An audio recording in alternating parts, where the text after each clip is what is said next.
grace of God, serve one another with whatever gift each of you has received.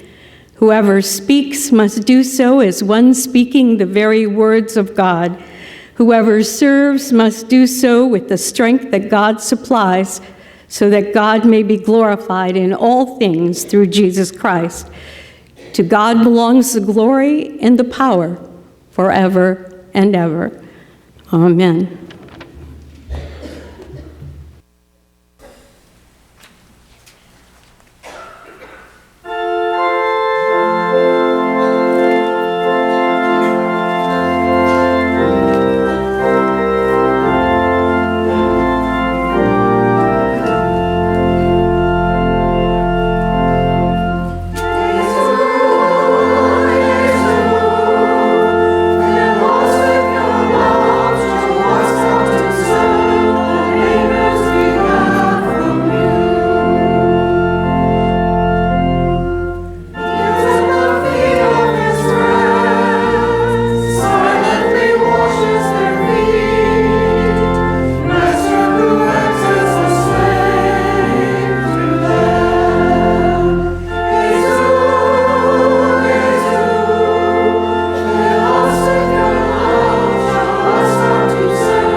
Now go out into the world to love and to serve the Lord.